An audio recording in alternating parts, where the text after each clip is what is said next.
The difference between networking and not working is one letter. And I want you to think about that for a minute, because part of what we want to talk about today is getting your ask on.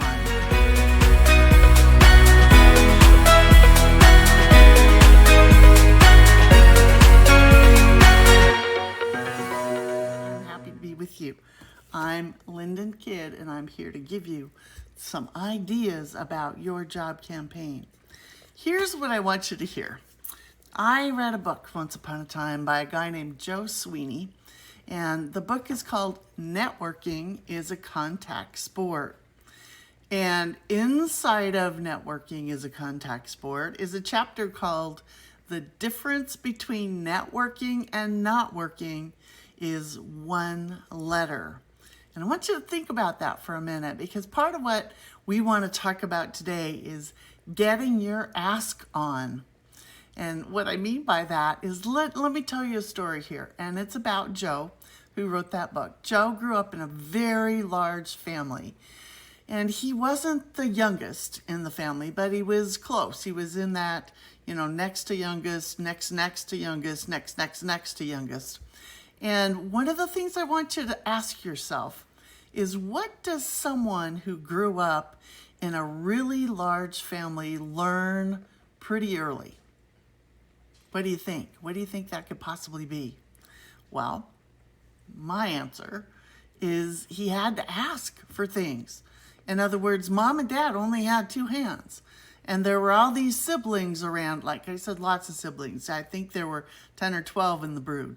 And so lots of siblings around. And if he wanted something that was on the counter that he couldn't reach, he either had to crawl up on the counter himself, which I can remember doing that as a kid, but he had to crawl up on the counter himself, or he had to ask somebody who was taller than he was to hand him or share with him whatever it was that he was reaching for. Usually it's cereal. At any rate, here's the rest of the story. He grew up after, being successful within this large family. He grew up to become what? A sports agent. And what do you think is one of the hallmarks of a successful sports agent? What could it be? Oh, he had to ask people for a lot of opinions and advice and recommendations.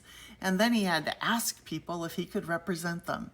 So he needed to know from the middle school or junior high age which athletes looked promising. And he needed to know from other people if there were athletes on his roster that potentially had issues that he needed to be aware of, whether they were injury or health issues that he had to be heads up about.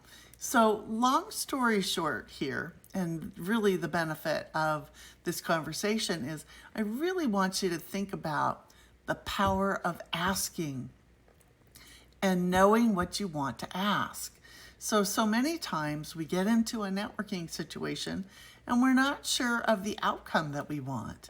And that hurts us, because then the person that we're asking doesn't really know how they can help us. But if we're clear in our ask, so we're getting our asking together, if we're clear in our ask, then the person on the other side of the question is better able to help us.